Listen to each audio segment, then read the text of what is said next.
रहीम। अच्छा, अब हम लोग पढ़ते हैं ईसोफेगल एट्रेशिया। एट्रेशिया का मतलब क्या होता है? एट्रेशिया का मतलब ब्लॉकेज है, ठीक है। इसमें बताया हुआ है कि जो ईसोफेगस है उसकी ब्लॉकेज किस तरह होती है।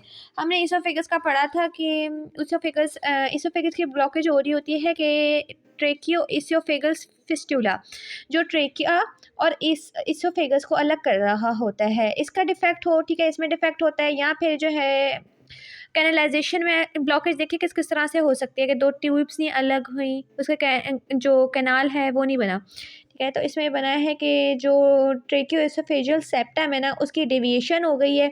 वो नॉर्मल अपनी एंटीरियर पोजीशन पे होता है, लेकिन उसकी डेविएशन होकर ना वो पोस्टीरियर पोजीशन में उसकी डेविएशन हो गई है, इस वजह से ब्लॉकेज हो सकती है। या तो ये है कि ईसोफेगस जो है ना वो कम्प्लीटली जो है अपनी साथ वाली ट्यूब से, लैरिंजियोट्रैकियल ट्यूब से अलग नहीं हो पा रहा है, तब होता है।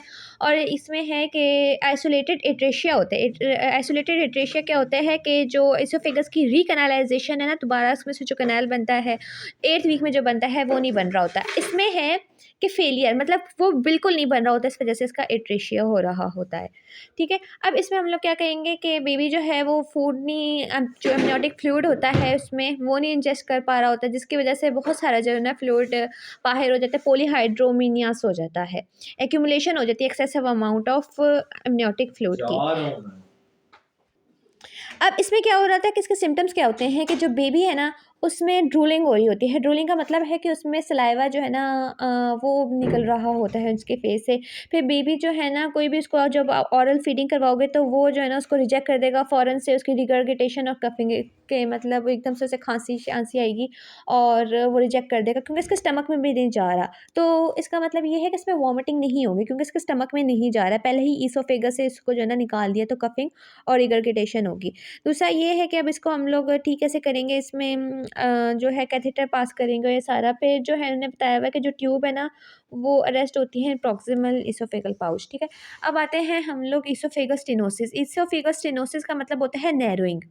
अब वो था ब्लॉकेज, एट्रेशिया ब्लॉकेज था, इसका मतलब था नैरोइंग। नैरोइंग क्यों हो रही होती है कि नैरोइंग की जो मेन वजह है कि वो जो रिकैनालाइजेशन हो रही होती है ना, वो उसकी वो रिकैनालाइजेशन फुल नहीं हो पाती, मतलब कि थोड़ा-सा जो है ना, मतलब इतनी हुई है और इतना उसका पार्ट नहीं हुआ, तो जिसकी वजह से नैरोइंग हो जाएगी।